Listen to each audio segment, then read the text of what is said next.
에이. 하늘 낮은 곳에서 이야기를 한다네. 하늘 낮은 곳에서 노래를 부른다네. 하늘 낮은 곳에서 글을 쓴다네. 하늘 낮은 곳에서 이야기한다네.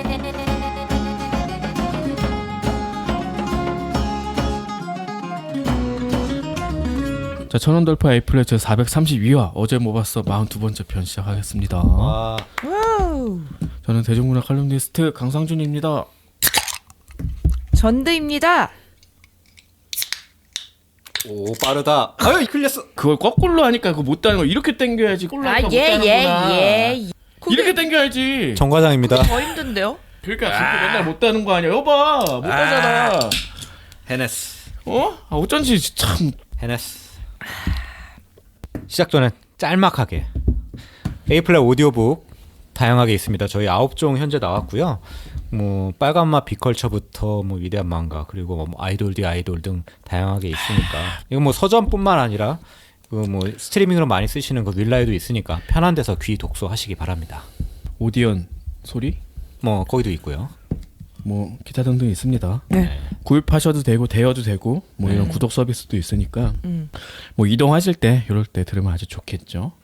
좋겠죠. 이거 곽지식 작가 말인데. 모르겠는데. 자, 우리 예전에 세컨드 임팩트를 기다리며 하면서 영화 마녀 했잖아요. 네. 박훈정 감독의 작품. 그래서 파트 2가 나온 지 좀 됐는데 다루지 않았어요. 그렇죠. 네, 극장 갈 여력은 없고 일단 OTT에 일찌감치 올라왔는데 이제는 그 그냥 서비스로도 다 풀린 것 같더라고. 뭐 그래서 본 건 아니었는데 뭐 그래서인지 몰라도 뭐 탑 10 안에 들어서 눈에 띄었던 것 같아.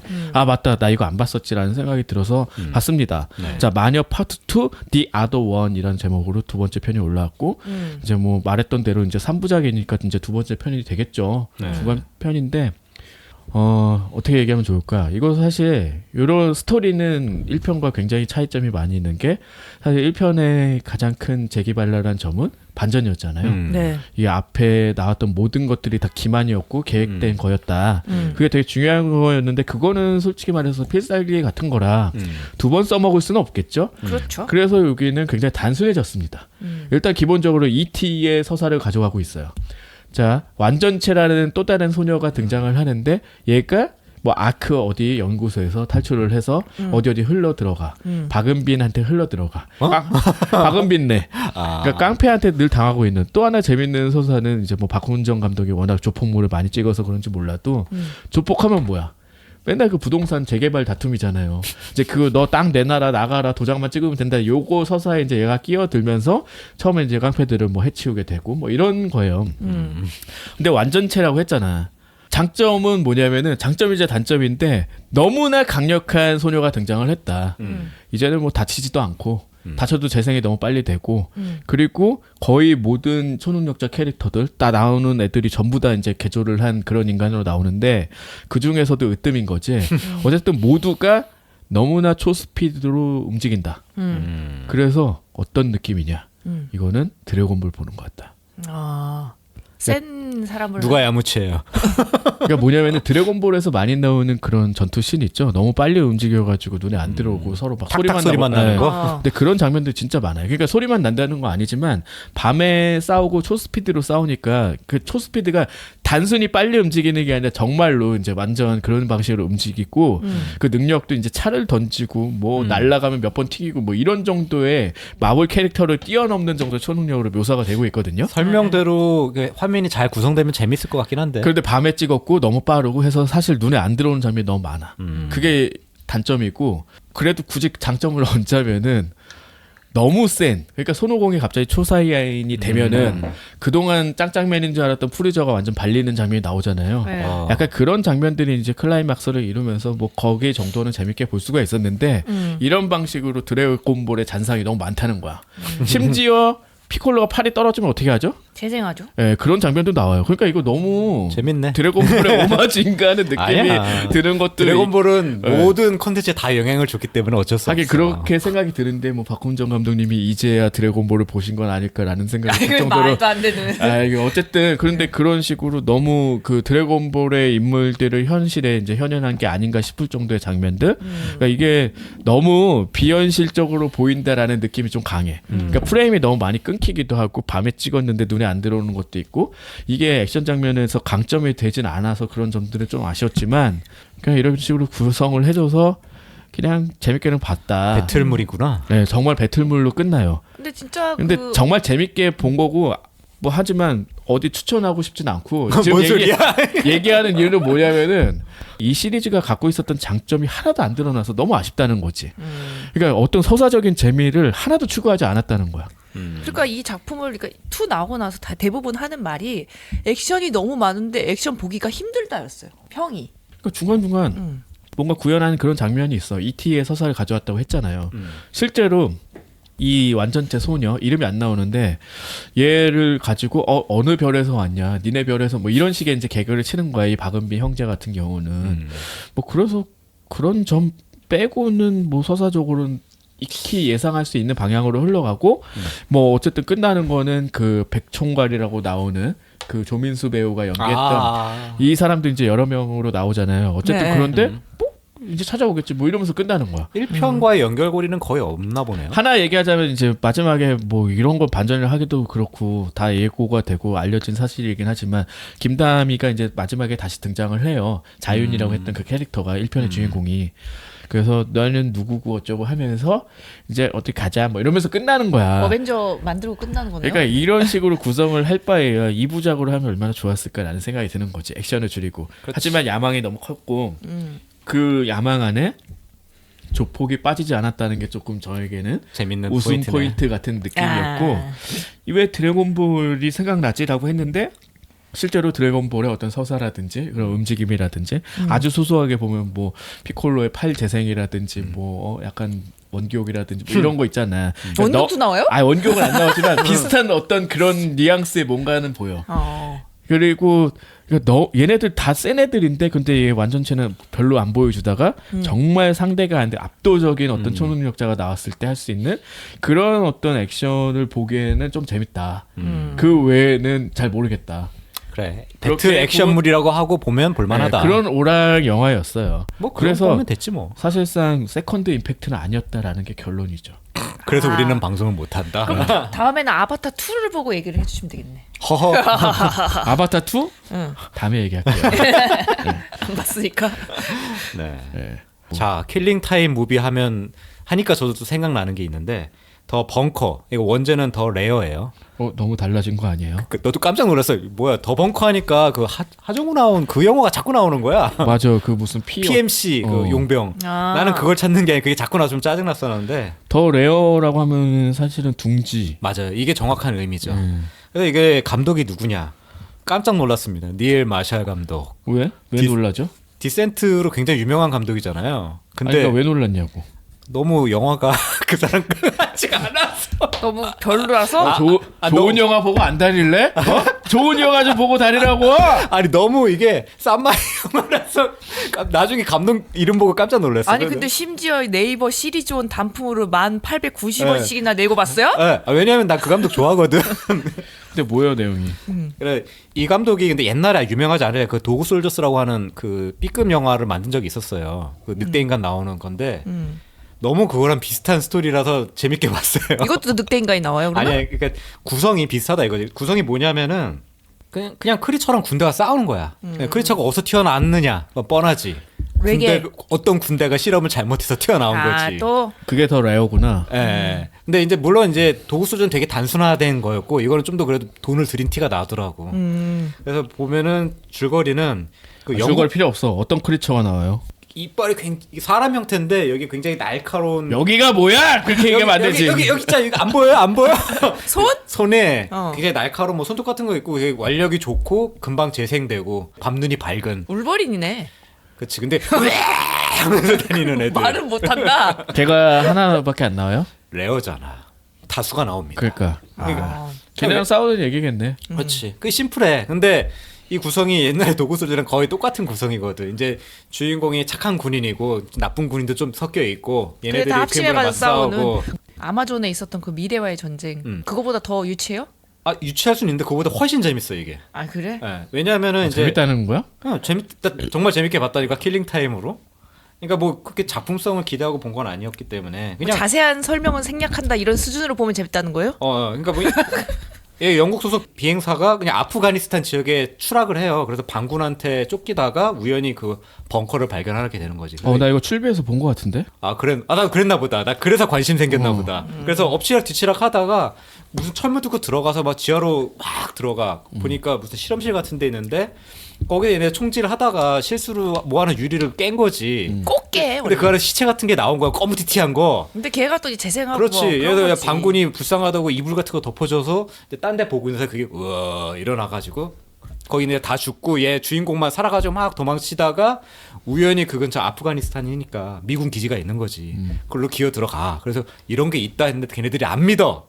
그러면 그날 밤에 괴물들이 이제 쫓아온 거야 얘를. 그래가지고 이제 미군들이 방어하다가 막 다수가 막 죽다가 뭐 자빠지고 하다가 어떻게 우회우회 해가지고 중간에 좀 스포가 있을 것 같아가지고 그러니까 몇 명만 살아남았어. 그래서 도망칠까 말까 하다가 저 벙커를 없애자 우리가. 그래가지고 이제 다시 거기 진입해서 싸우는 얘기예요. 싸우고 나중에 결국 다 터트린 것 같았지만 또 요만한 거 하나 남으면서 끝나겠지.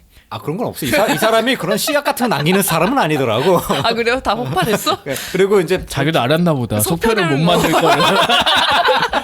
그러는데 되게 내가 좋아했던 거는 신나는 총격전이 일어나고 신나는 학살전이 일어나. 그걸 재밌게 만들면 되는 거지. 아니 그렇죠. 뭐 항상 예술 영화 뭐 걸작들만 볼 필요는 없고 저도 좋아해요 그런 거. 가끔은 그런 거 보고 싶고 저는 가끔도 아니고 사실은 되게 즐겨 보기도 하고 그 안에서 나름 의미를 찾는 사람이기도 하니까. 근데 여기서 보면은 이 사람의 어떤 시그니처 마크 제가 생각하는 그런 도구 솔저스에도 보면은 괜히 쓸데없이 부엌에서 싸워 늑대 인간이랑 이거 뭐 프라이팬 들고 막 때리고 나중에 죽지만 여기서 비슷하게 부엌에서 막 열심히 싸우고 그런 장면들 나오고 그래서 쟤는 죽겠구나 그 생각은 했지만 그런 원래 도구를 이용해서 싸우는 게 재밌으니까. 무술 감독들이 부엌을 좋아해요. 불도 쓸 수 있고 칼도 쓸 수 있고. 타격기도 되게 많고. 이게 업그레이드 됐다고 내가 느낀 게 뭐냐면은 그 도구 솔저스 때는 이 후라이팬 가지고 그냥 싸우다가 나중에 복싱해서 싸우거든. 근데 여기서는 이 주인공이 후라이팬만 쓴 게 아니라 후라이팬 같은 거를 여기다 방패로 쓰고 칼을 들고 이렇게 제발 프라이팬이라고 해줘. 프라이팬. 영어 쓴 거야. 그래서 칼 들고 이렇게 막 기사처럼 싸우기도 하고 그리고 나중에 싱크대 꼭 뛰어넘고 막. 뭐 그런 것도 나오지. 그런 다음에 이제 마지막에 엔딩 크레딧도 이 조연부터 시작해서 모든 메인 캐릭터들 얼굴 약간 움직이는 영상 한 번씩 보여주면서 이름 한 번씩 딱 박아주더라고. 지나가는 조연까지 다. 근데 여기 도구 솔저스도 그런 식으로 똑같이 표현했었거든요. 그래서 너무 이 양반 이런 거 되게 찍고 싶어 했나 보다 그 생각이 드는 거야. 계속 그래도 찍을 수 있어서 다행이네. 디센트 같은 거나 만들어주지. 그러니까 난 그래서 나 이 사람이 디세트 만들었고 나 되게 성공했다고 했을 때 깜짝 놀랐었거든요. 그래요. 재밌습니다. 그냥 시간 낭비래. 킬링 타임으로 보면 굉장히 재밌어요. 그 바이킹 울프라고 넷플릭스 오리지널로 올라온 또 북유럽 늑대 인간 영화 있는데 갑자기 그냥 생각이 나서 높아심에 얻는데 여러분들이 시간 아껴주길. 보지 말라고. 그거는 킬링 타임이 아니라 진짜 타임을 킬링하는 건가? 안 돼. 예전에 봤는데 갑자기 생각이 나네. 진짜 별로여서. 왜냐면은 재밌으면은 이런 영화들 다들 접근하기가 너무 쉬우니까 다뤄보고 싶어서 다 좀 챙겨보는 편이거든요. 안 돼. 이거 안 트롤의 스킬. 그 정도야? 그 수준이야? 북유럽 요즘 실망이야. 이건 그 정도 아니고 일단 저는 굉장히 재밌게 봐서 하지만 이거 작품성은 전혀 없는 그런 겁니다. 아니 없어도 돼. 신나면 되죠 뭐. 아주 신나게. 그 순간에 신나면 되지 뭐. 그리고 중간에 뭐 다들 알 수 있는 반전도 하나 숨어 있는데 그거 그냥 내 예상대로 흘러가는 것도 재밌더라고. 너무 예상대로 흘러가는 거 아니에요? 아니 나 이 사람 거 도구 소저스로 봐가지고 너무 플롯이 그대로 가니까 그냥 다 예측이 가능하더라고.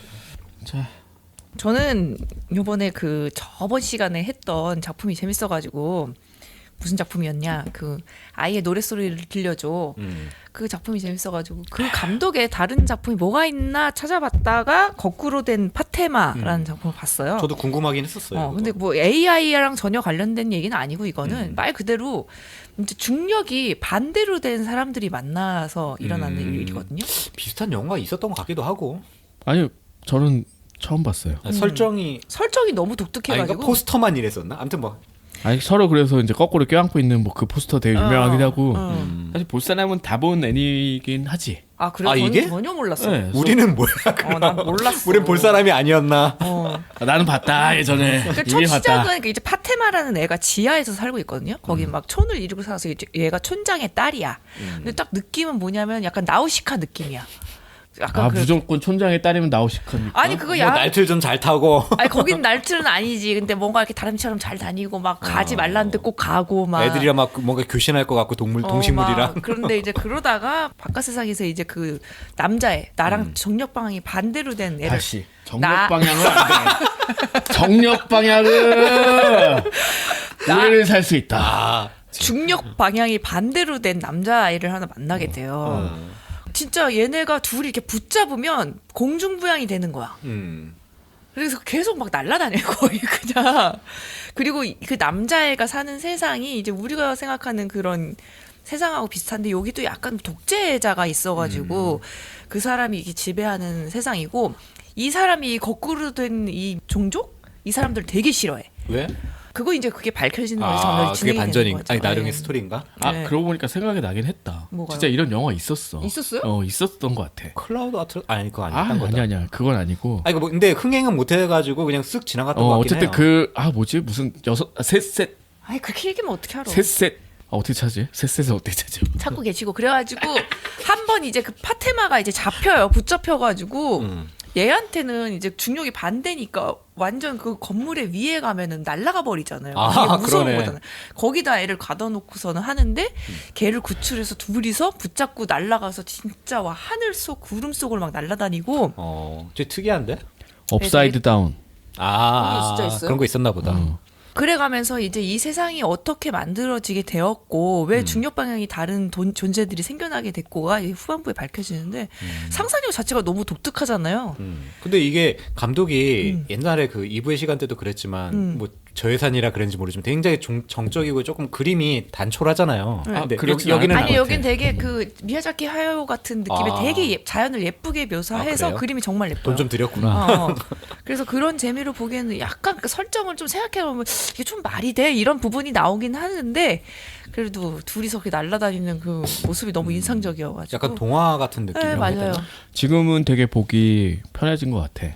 거꾸로 된 파테마를 볼 수 있는 OTT가 지금, 되게 네, 많아져가지고 많아졌어요. 한번 보시면 좋을 것 같고 저도 거의 기억이 안 나는데 그 집에서 어떻게 하는 것들만 좀 기억이 나거든요. 집에 가둬놓고 얘가 나가면 얘는 떨어지는 거니까. 그렇지 막 그런 것들이 우리가 생각했던 거랑 완전 반대니까 그거를 이제 상상하는 재미가 있더라고요. 같이 보면서. 그 감독이 되게 독특한 상상을 잘하는 그러니까. 것 같아요. 이제 그런 거 주목을 진짜 해야 될 것 같아요. 그러니까 신카이 마코토는 이제 뭐 너희들 가져라 인싸들 가져 고장이지 우리 뭐 이제. 하나 찾았다 뭐 이렇게 생각할 만한 감독 아닐까라는 그래가지고, 생각이에요. 그것도 지금 그 거꾸로 된 파테마는 13년 작품인데 이거는 진짜 아까 얘기했지만 되게 회화적인 그림으로 되게 예쁘게 표현했고 지난번에 했던 작품은 진짜 그래픽을 잘 써가지고 화면을 너무 예쁘게 만들었잖아요. 그래서 작품마다 완전 똑같은 결이 아니라 되게 다른 결로 재밌게 만들 줄 아는 작가인 것 같아서 앞으로 진짜 주목할 만한 작가. 이게 조금 된 감독. 작품인 것 같은데 오랜만에 한번 다시 보고 싶다는 생각도 드네요. 재밌게 봤어요. 저는 좀 다른 결의 드라마 하나를 소개할게요. 요거는 그 웨이브에서 제가 봤고요. HBO 오리지널 대만 드라마 아문 여학 적거리. 근데 이걸로 봐서 전 잘 무슨 내용인지 모르겠어요. 그러니까 나 근데 이런 식으로 중국 작품, 그러니까 대만 작품 요즘 이렇게 되게 많아 제목을. 제목을 이렇게 지면 안 무슨 되지. 내용인지 알 수가 없잖아. 아니 이게 아이고 다른 것도 아니 옆에다 한자를 변기를 하든가 차라리. 아니 한자 이걸, 변기도 이걸 모르지. 해석을 해줘야지. 그렇지. 그래서 근데 이게 내가 뭐 들었다 너의 뭐 그런 거잖아. 그래서 뭐예요? 제가 보니까 영문으로는 변기가 돼 있어. 더 월드 비트윈 어스. 너와 뭐 우리 사이에 있는 세계라는 건데 결국은 그 가해자의 가족과 피해자의 가족 간의 어떤 화해 그런 것들이 그 중심 줄기를 이루는 건데 스토리는 간단히 보면 이런 거예요. 그 히키코모리 같은 어떤 여자가 나와 한 대학생쯤 된 것 같아. 그래서 얘가 뭐 교수 소개로 인터넷 뉴스 회사에 가서 일을 해. 그러면서 능력을 발휘를 해요. 근데 거기가 되게 얘네들도 언론이 되게 개판인가 봐. 그러면서 막 그 시청률 따려고 굉장히 엉망진창으로 막 일을 하는 그런들이 나와. 근데 거기에 어쨌든 그 일을 잘하는 보도국장이 하나 있어. 되게 하드하게 이제 애들을 갈구고 막 그러네. 근데 얘가 그거 최근에 넷플릭스에 카피캣 킬러라고 그 미야비 미유키의 모방과 원작의 드라마 있잖아요. 네. 거기서도 그 언론이 굉장히 중심이 돼서 나오는데 왜냐면 이제 극장형 범죄이기 때문에 아 그래요? 되게 비슷한가 보다. 아 그래요? 아니 약간 그 대만이 그런가 보다 진짜. 아니 그거는 이제 90년대 후반이 배경이긴 한데 그러니까 언론에 대해서 되게 호의적이지가 않은 게 약간 분위기가 깔려 있다는 편견을 가질만 한데. 굉장히 근데 적대적이에요. 언론은 어디서나 그렇지 우리나라는 뭐가 안 그래요? 아, 근데 우리나라 뭐 그렇긴 한데 여기서 유독 보면은 내용이 언론에 대한 비판적인 시선이 많이 녹아 있어요. 여기에서는 특히나. 근데 있어야 될 것 같아. 아니 근데 뭐 어디 언론인이 안 그러냐라고 하지만 또 미국 언론들은 그 예전에 뭐 표현이든 뭐 이런 것들 많이 싸우면서 사실은 우리가 되게 본받아야 되고 약간 그런 것들 많이 있는데 반해서 동양 쪽이 이상하게 언론의 그렇지. 자유가 많이 부족한 것 같아.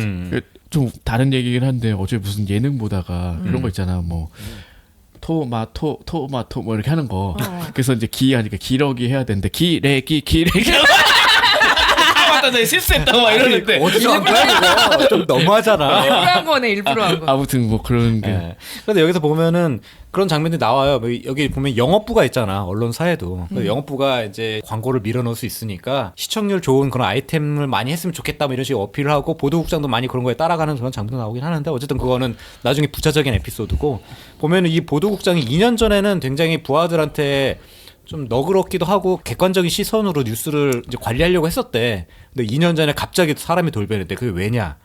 2년 전에 영화관 총기 난사 사건 때문에 아들을 잃었대. 근데 그때도 얘가 같이 아들이랑 영화를 보러 갔는데 잠깐 자기 전화 받으러 나갔다가 있는 사이에 아들이 난사 사건 당해서 죽은 거야. 그리고 자기는 그 당시 이제 아들을 잃었다는 죄책감 때문에 완전히 망가진 거지. 실화는 아니죠. 아, 실화는 아닌 것 같아요. 그리고 그랬는데 보도국장이 그런 히스토리를 알게 된 다음에 이 여자애가 갑자기 사표를 내. 왜 그러느냐. 이 여자의 오빠가 바로 그 범인이야. 그 피해 난사 사건에. 그래가지고 요게 굉장히 중심적인 한 축으로 가고 요 보도국장 역을 했던 여자 배우는 그 대만에도 드라마상이 있더라고요. 금종상이라고 하는. 있죠. 네. 거기에서 유명하지. 여우주연상을 탔더라고요. 참고로 요 드라마가 거기서 6관왕을 했다고 합니다. 그 작품상 여우주연상, 뭐 여우조연상, 나무조연, 감독, 각본상 해가지고. 뭐 이렇게 많이 탔어? 그래서 내용이 되게 사회 비판적인 드라마예요. 그래서 이 한 축이 있었고 그 여자의 오빠가 왜 그랬는지를 아무도 몰라. 왜냐면은 다들 관심이 있는 건 그거야. 쟤를 죽여야 된다. 저런 나쁜 놈은 죽여야 된다고 하는 거고 언론들이 그거를 되게 이렇게 들쑤셔. 죽여야 한다고. 근데 알고 보니까 거기에 왕따가 있고 뭐 그런 거예요? 걔가 정신질환이 있는 것 같은데 그게 드러나지 않고 사형당해 그냥 죽어버려요. 아 죽어요 실제로? 네, 그래서 얘가 사형당한 걸 막고 이 정신질환인지 뭔지 원인을 정확히 찾자고 주장하는 국선 변호사가 하나 나와. 얘가 카피캣 킬러에 나온 바로 그 검사야. 아 그래요? 그 약간 주걱터크 아저씨? 그 사람이 유명한가 봐. 아무튼 그 사람이 주연이야. 그 사람도. 그러니까 여기 여러 가지 가족들이 나오는데 다 주연급이에요. 이 국선 변호사도 한 축을 잃어요. 왜냐면 군상극 형태인 거죠? 그러니까. 맞아요. 네. 그래서 얘도 나오고 그런 다음에 요 그 히키코모리 같은 그 여자 있잖아요. 얘가 점점 사회에 다시 적응을 하기 위해서 노력을 하는데 얘를 도와주는 얘가 새 들어있는 집의 집주인이야. 카페를 하는 여자인데 걔의 남동생이 원래 영화 감독을 했었는데 무슨 사건이 있어가지고 정신질환에 시달리게 돼. 그래가지고 이 히키코모리 같은 여자애가 그 애로부터 자기 오빠의 어떤 비슷한 것 같다는 느낌을 가지게 되면서 드라마가 굉장히 불안한 상태로 흐르게 되죠. 그래서 여기 이제 뭐 뉴스 보도국에 여자 그 국장과 남편이 있는데 둘이 어떤 부부간의 갈등도 나오고. 아 그래서 요점만 얘기해. 그냥 사회적 이슈를 끄는 사건을 중심으로 해서 대만 사회에 어떤 문제가 되는 부분들을 끄집어가지고 이제 얘기를 하는 거예요. 근데 그게 언론이 어떤 방식으로 보도를 하고 있냐 이런 거에 초점을 맞추고 있는 거예요? 그걸 맞추고 있는데 그 동시에 이제 정신질환이라고 하는 게 있잖아요. 그런 것들을 사회가 바라봤을 때 얼마나 그걸 불공평하게 바라보고 있는지를 좀 구체적으로 짚어내서 얘기를 하고 그 사람이 만약에 가족이 있을 때 니네들은 어떻게 할 거야? 라고 하는 질문을 던지기도 하고 그래서 정신질환 요 정신과 의사도 나오고 그 사회복지사도 나오고 하면서 사회가 이런 소수자 정신질환으로 대표되는 어떤 소수의 사람들에 대해서 어떻게 이제 품어 나가야 하는지 그리고 언론이라든지 이런 것들은 어떤 책임 있는 자세를 가져야 할지를 되게 진지하게 의문을 제기하는 드라마죠. 들으면서 그 뭔가 가해자, 피해자 뭐 이런 얘기를 해서 살짝 생각이 든 만화가 타코피의 원제라고 들어본 것 같다. 이번 주에 봤거든요. 근데 설명하기는 좀 애매한 작품이야. 왜냐면은 너무 약간 비밀스러운 부분을 밝히면은 사실 읽는 재미가 좀 덜할 것 같아서 내용은 그거예요. 타코피가 뭐냐면은 타코가 문어잖아. 문어 형태의 어떤 외계인이 있는데 얘는 무슨 뭐 행복의 별에서 왔나? 그래서 지구에 왔는데 행복해지고 싶어. 약간 아이의 노래 소리를 들려줘랑 비슷하네요. 시와세 뭐 이런 건데 왕따 당하는 소녀를 옆에 붙어. 누가 봐도 왕따인데 얘는 지구의 문화를 잘 이해 못하기 때문에 결국 약간 방치하는 듯 도와주는 척 방치하는 듯 약간 뭐 도와준다고 하지만 잘 못 돕고 뭐 이런 상황에서 그렇게 진행이 되다가 이 여자애지 초등학생 애가 목을 매서 자살을 해. 근데 그 상황도 잘 이해를 못하는 거야. 그러다가 이제 깨닫게 돼. 아 죽었구나. 그러고 나서 얘는 항상 그 밝은 세계만 이렇게 꿈꿔왔기 때문에 근데 죽음을 되돌릴 수 있는 방법은 우주에서 없다. 이런 얘기가 나와. 그치. 그런데 한 가지 방법이 뭐냐면 얘가 맨날 뭐 행복 어쩌고 이런 아이템들을 많이 갖고 있었는데 어느 순간 얘랑 그 행복 카메라로 사진을 찍은 게 있었어. 근데 이게 뭐가 좋은데? 라고 했는데 그때는 기능이 안 났는데 딱 이거였던 거지. 다시 이 사진을 찍은 순간으로 돌아갈 수 있어. 그러면서 얘가 절대 죽지 못하게 막으려고 노력을 하지만 잘 안 되는 거야. 그럼 계속 이것도 회귀하는 거예요? 거기서 루프라고 해야 되나? 루프가 중간에 나오지만 언급이 안 되는 게 뭐냐면요. 죽는 걸 막고 얘를 괴롭히는 애가 있을 거 아니야. 그 상황까지 아는데 그걸 이해를 못해. 자기가 대신 나서서 막기도 하고 뭐 하지만 왜 얘가 나를 때릴지 잘 이해를 못하는 그런 상황들이 아이러니하면서 더 슬프게 좀 다가오는데 그림은 되게 발랄하게 그렸거든요. 물론 그렇게 괴롭힘을 당하고 괴롭힘하는 애까지 결국 다 감싸는 내용이 이 두 권 안에 마무리가 돼요. 두 권으로? 네, 두 권인데 그러니까 1권에는 피해자가 소녀가 우는 그 장면이고 2권은 그 가해자 애가 우는 거라서 이게 말이 되나라는 생각이었는데 사실 그 가해자 애도 뭐 약간 뭐 그런 가족적인 어떤 슬픔이 있어가지고 뭐 이런 그 화해를 그린 작품이더라고. 그래서 저는 이게 온다 한가라는 생각을 하면서 봤는데 이게 약간 이슈가 됐더라고요.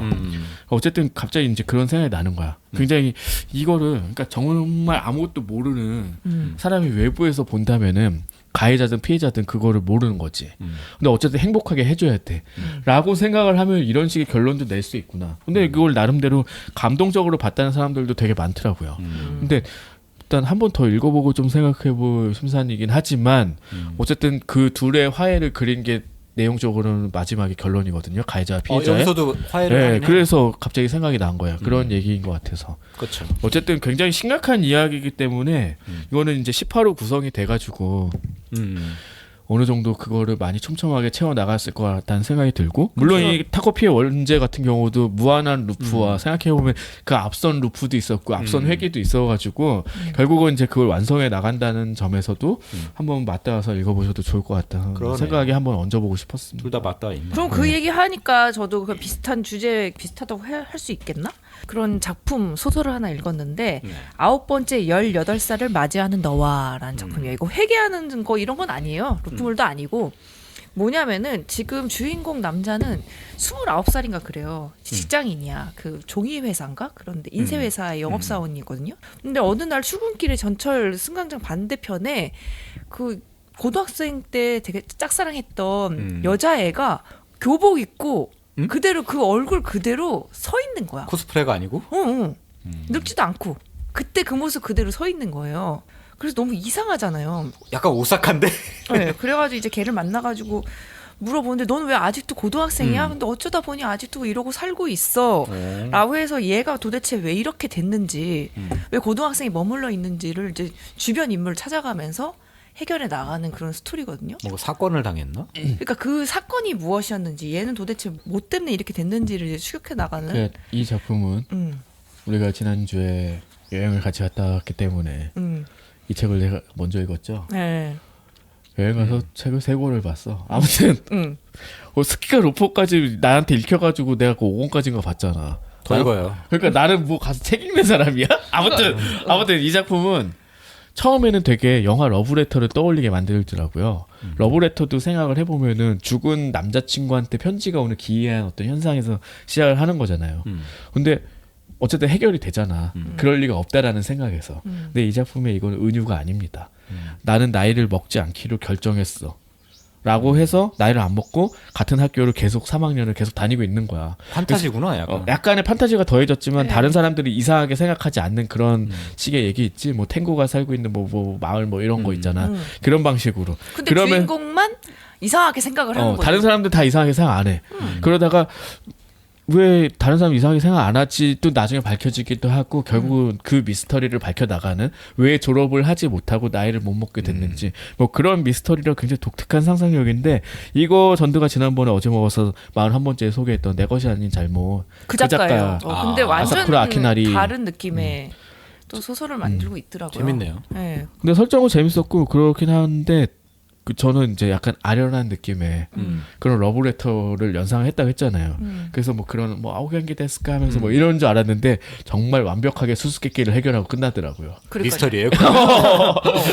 그런 점에서 좀 흥미롭게 봤고 물론 저는 아주 높은 점수를 주진 않을 것 같아요. 내 것이 아닌 잘못보다는. 맞아요. 그렇긴 네. 해. 그래도 이렇게 짧게 구성을 하면서 요 정도 만들 수 있는 건 그 쉽지 않다. 굉장히 흥미로운 이야기를 가져왔다는 생각이 들었어. 분류를 굳이 나누자면 뭐 특수 설정 뭐 그런 거에 가까운 건가 이게? 그럴 수도 뭐 있겠죠. 그런 거죠. 예. 그리고 주인공이 또 피규어 만드는 애고 고등학생 때. 아 맞아. 그- 프라모델을 만들어서 내가 또 피규어가 아니라 프라모델이죠. 아 그래서 관심 있게 봤구나. 얘가 그 여학생한테 잘 보이기 위해서 얘는 이제 신문부였거든요. 근데 그 여자애는 무슨 국제 교류부.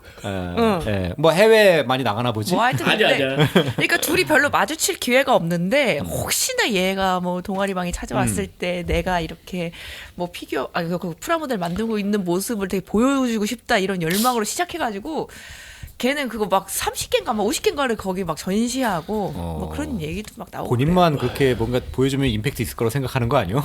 아니 근데 나중에 이제 그거를 이제 뭐 찾아다니면서 그 프라모델을 갖고 있는 사람한테 너무 잘 만들었다 이런 칭찬을 그제서야 듣고 뭐 그런 얘기도 나오기도 해요. 둘의 어떤 접점 같은 게 약간 그 러브레터 식의 뭔가 아련함을 좀 돋긴 하거든요. 근데 결국은 이제 마지막에 이제 미스터리로 수렴이 되긴 하고 그 모든 수수께끼가 이제 해결이 되는 뭐 그런 과정이 있기도 해요. 근데 이 작품의 이제 중점적인 거는 나이에 대해서 이제 얘기를 하는 장면들이 되게 인상적이긴 했어. 저도 그래가지고 찍어놓은 게 있는데 그러니까 여기서 그 선생님이 되게 매력적인 사람이 하나 나와. 얘가 교감 선생님. 프라모델을 계속 만들게 독려하는 그런 선생이 하나 나오는데 이 선생님이 하는 말들이 좀 그래.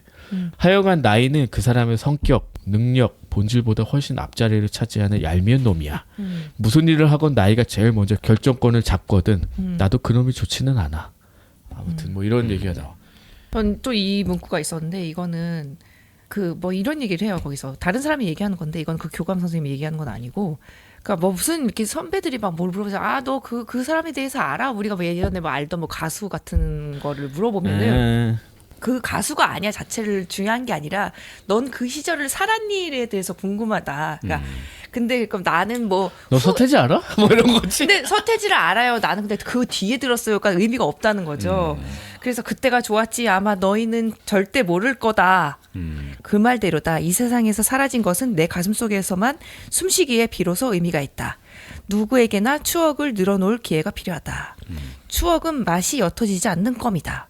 곱씹고 곱씹어도 또 곱씹고 싶어진다. 뭐 이런 얘기들이 있어가지고 재밌는 얘기들이 참 많이 있더라고요. 그러니까 나이에 대한 이야기들이 상당히 많더라고. 그러니까 20대 뭐 주인공 같은 경우는 이제 거의 30대가 다 됐는데 전혀 나이를 먹지 않는 동창과 맞닥뜨리면서 과거 자기의 어떤 뭐 해왔던 고등학교의 일상을 약간 회고하는 듯한 그런 느낌으로 계속 전개가 되거든요. 그런 의미에서 굉장히 좀 독특하긴 하다. 그래서 이거를 어떤 장르적인 관점에서 전혀 보지 않았다면은 더 재밌게 볼 수 있었을 텐데 약간 이 사람 미스터리 작가이지 않나라는 생각으로 봐서 더 의외로 봤다가 결국 그러니까. 이렇게 수렴이 된다라는 면에서 굳이 이렇게까지 했어야 됐나라는 마음에 약간 김 빠지는 면도 있긴 네. 한데 그래서 둘이 좋아했던 거 아니야? 뭐 약간 이렇게 끝나는 게 아니었기 때문에 네. 뭐 그런 얘기랑은 전혀 상관없는 결로가 나아가는 게 좀 독특했어요. 이 작가도 되게 주목받는 작가이기도 하고 그래서 봤는데 그 내 것이 아닌 잘못과는 정말 다른 느낌이다. 파릇파릇하다. 책을 많이 읽긴 했는데 그 중에 하나만 꼽자면 악스. 이사카 코타로죠. 네, 이사 맞아요. 코타로의 악스. 이게 이제 킬러 시리즈의 세 번째 작품.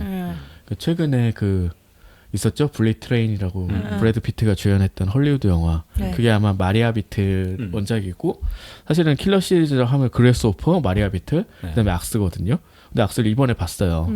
여행 갔다 왔다고 했잖아요. 그래 갔다 와가지고 봤는데 이게 훨씬 더 좋다는 생각이 들더라고. 그러니까 이사카 코타로 소설은 늘 좋아했고 계속 좋아하고 있지만 굳이 킬러 시리즈를 더 봐야 되나라는 생각은 있었는데 블레이드 트레인 보고 나니까 되게 보고 싶더라고. 봤는데 악스는 AX니까 이제 도끼란 뜻이겠죠. 네. 뭐 주인공은 풍뎅이라는 이름의 킬러예요. 그쵸. 근데 이 사람의 특징은 뭐 사람을 완력으로 그러니까 죽이는 약간 그 직업 킬러긴 한데 뭐 완구 회사에서 일하는 영업 사원이기도 하면서 굉장한 공처가다라는 게 특징이에요. 그래서 항상 그 아내와 얘기할 때 맨날 어떻게 행동을 해야 되는지, 내가 이렇게 반응을 보면 아내가 화를 낼지 않을지, 또 아내 너무 강한 리액션을 하면 또 아내가 어떻게 반응을, 맨날 이걸 고민하는 게 되게 코믹하게 그려지긴 하거든요. 그래서 처음에 이 사람이 늦게 귀가했을 때 집에서 먹는 무슨 뭐 컵라면 뭐 이런 얘기를 하니까, 늦게 귀가했을 때 컵라면을 먹을 수가 없다. 그게 얼마나 시끄러운지 아냐.